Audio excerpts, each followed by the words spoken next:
अरे बेटा, तुम कहाँ से आ रहे हो सुबह सुबह? मैं तो तुम दोनों को पूरे घर में ढूंढ चुकी थी, लेकिन तुम दोनों कहीं मिले ही नहीं। माँ जी, दरअसल हम हॉस्पिटल में गए थे। हॉस्पिटल में गए थे? लेकिन क्यों? माँ जी, सोनिया की तबीयत कुछ दिनों से ठीक नहीं चल रही थी, तो मैंने सोचा एक बार डॉक्टर को दिखाते हैं। अरे, अगर तबीयत ठीक नहीं थी तो एक बार मुझे भी बताया होता, मैं भी साथ चलती तुम्हारे। अरे नहीं मम्मी, इतनी बड़ी कोई प्रॉब्लम नहीं है। इतनी बड़ी प्रॉब्लम नहीं है, फिर भी तुम डॉक्टर के यहाँ गए थे। अरे हाँ माँ, प्रॉब्लम नहीं है, खुशी है। खुशी मनाओ। खुशी? किस बात की खुशी? अरे, बीमारी में भी कोई खुश होता है क्या? मम्मी, ये ऐसी वैसी बीमारी नहीं थी, ये तो खुशखबरी वाली बीमारी थी। आप दादी बनने वाली हो। अरे वाह, ये तो बहुत अच्छी खुशखबरी सुनाई तूने। जिस बात को सुनने के लिए मेरे कान तरस गए थे, और तूने वो खुशखबरी मुझे ऐसे ही बता दी। अरे बेटा, घर में आने से पहले कुछ मिठाई विठाई तो ले आता। कोई बात नहीं माँ, शाम को ऑफिस से आते वक्त ले आऊंगा। अच्छा सोनिया, मैं ऑफिस चलता हूँ, तुम अपना ध्यान रखना। अरे तू इसकी चिंता मत कर, इसका ध्यान रखने के लिए तो मैं हूँ ना। हाँ हाँ माँ, आप तो हो ही। तो ठीक है, मैं चलता हूँ। देखो सोनिया बहू, अब तुम एक नहीं दो होने वाले हो, तो अब जो भी काम करो पूरे आराम से करना, धीरे धीरे। और रहा तुम्हारा खाने पीने का ध्यान रखना, वो तो तुम्हारे लिए तुम्हारा पति ले आएगा। हाँ माँ जी, बस मैं तो ये कह रही थी कि मैं थोड़ा थक गई हूँ, तो मैं चाहती हूँ कि मैं अपने कमरे में थोड़ी देर आराम कर लूँ। नाश्ता मैं उसके बाद बना दूंगी। अरे कोई बात नहीं बेटा, नाश्ते की इतनी जल्दी नहीं है। तू जा अपने कमरे में थोड़ी देर आराम कर ले, फिर उसके बाद बना देना नाश्ता। और वैसे भी तेरे बाबूजी तो चले गए सुबह दिल्ली। हे भगवान, शुक्र है आपका, मेरी बरसों की हुई दुआ कबूल हो गई। अब तो इस घर में भी नन्हे मुन्ने की किलकारियां गूंजेंगी। हे भगवान जी, जैसे आपने मेरी बहू की गोद भरी है, वैसे ही मेरी बेटी की भी भर देना। 5 साल हो गए हैं मेरी बेटी की शादी को, लेकिन अभी तक उसके घर में ये खुशखबरी नहीं आई। जैसे मेरी बहू खुश है, वैसे ही भगवान करे मेरी बेटी भी खुश हो जाए। अरे, मेरी बेटी का फोन। हेलो नेहा, कैसी हो बेटी? मैं तो ठीक हूँ माँ, आप सुनाइए कैसे हो? अरे बेटा, हम सब तो अच्छे हैं, और तुझसे बात हो गई तो और भी अच्छी हो गई। और बता, आज कैसे याद किया तूने? बहुत दिन हो गए तुझे, ना तो तूने कोई फोन किया, ना ही तो मिलने आई है। अरे मम्मी, बस क्या बताऊँ आपको, मेरी कुछ मजबूरियाँ थी जिसके चलते मैं आपसे मिलने नहीं आ पाई। लेकिन मम्मी, अब आपका इंतजार खत्म होने वाला है। इसका मतलब तू हमसे मिलने आ रही है? हाँ माँ, मिलने तो आऊँगी, लेकिन अभी नहीं, अगले महीने आऊँगी माँ। अगले महीने क्यों, इसी महीने क्यों नहीं? अरे मम्मी, आप समझते क्यों नहीं, इस महीने में नहीं आ सकती। दरअसल बात यह है मम्मी कि आप ना वो। अच्छा बेटा, माँ से चालाकी। बेटा, मैं तेरी माँ हूँ, तेरे बिना बोले ही सब कुछ समझ गई हूँ। कौन सा महीना चल रहा है?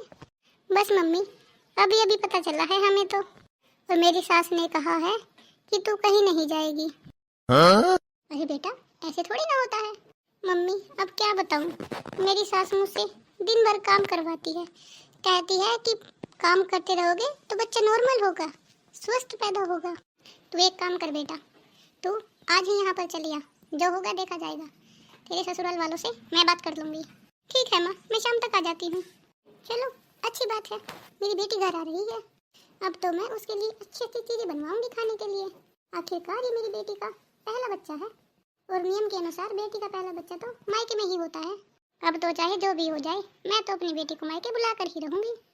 आ गई नहीं है तुम? कैसी हो माँ तुम? अरे बेटा, तुझे दिख नहीं रहा मैं कैसी हूँ? अरे, तुझसे मिलने के बाद तो मैं चंगी बड़ी हो गई हूँ। अरे सोनिया बहू, देख तेरी ननद तुझसे मिलने आई है।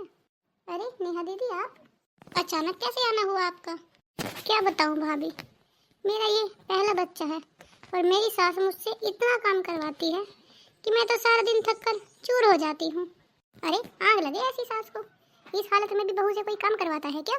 देखो बेटी, तुम यहाँ पर रहो, तुम्हें कुछ काम करने की जरूरत नहीं है। लेकिन मम्मी, अगर मेरे ससुराल वाले मुझे लेने आए तो? ऐसे कैसे लेने आ जाएंगे, मैं भेजूंगी ही नहीं तुझे। तेरा पहला बच्चा तो यहीं होगा। मम्मी, एक बात बोलूं? बोलो ना बेटा। मम्मी, दरअसल मेरा मन ना कुछ पकवान खाने का कर रहा है, तो इसमें कौन सी बड़ी बात है, तेरी भाभी है ना, जो तू बोलेगी वो तेरे लिए बना के देगी।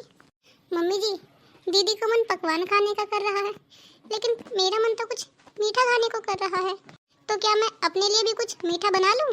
अरे बहू, तुम्हारा क्या है, तुम तो यहीं पर रहती हो, जब मन करेगा तब बनाकर खा लेना। अभी तो तुम मेरी बेटी के लिए जरा कुछ अच्छा सा चटपटा सा खाना बना दो। माँ जी, ठीक है, मैं दीदी के लिए बना देती हूँ, लेकिन मेरा भी तो कुछ मन करता है ना। अरे भाभी, मैं तो प्रेग्नेंट हूँ, मेरा तो इसलिए मन करता है। दीदी, जैसे आप हो, आपके साथ साथ मैं भी बिल्कुल वैसी ही हूँ। क्या भाभी, आप भी प्रेग्नेंट हो? मतलब आप भी माँ बनने वाली हो? अरे बेटा, मैं तो तुझे बताने भूल ही गई थी कि तू बुआ बनने वाली है।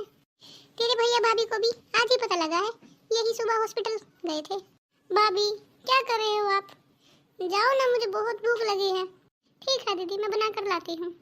अरे, ये मेरा भी तो पहला बच्चा है, मेरा भी तो कुछ खाना खाने का मन करता है। क्या मैं अपनी पसंद का कुछ खा भी नहीं सकती? देख बेटा, तुझे यहाँ पर कुछ करने की जरूरत नहीं है। काम वाम करने के लिए तो तेरी भाभी है ना। तेरा जो खाने पीने का मन करे तू बस मुझे बता दिया कर, मैं तेरे बाबूजी से कह के सारा सामान मंगवा दूंगी और तेरे लिए अच्छी अच्छी चीजें भी बनवा दूंगी। थैंक यू माँ। तभी तो ससुराल में माँ की कमी महसूस होती है। वो कहते हैं ना कि सास कभी माँ नहीं बन सकती। अरे बेटा, तू चिंता क्यों करती है? अभी तो मैं जिंदा हूँ। ऐसा कर, तू अपने कमरे में आराम कर, तेरी भाभी तेरे लिए खाना वहीं पर ले आएगी। क्या सिर्फ दीदी ही माँ बनने वाली है? मैं भी तो माँ बनने वाली हूँ।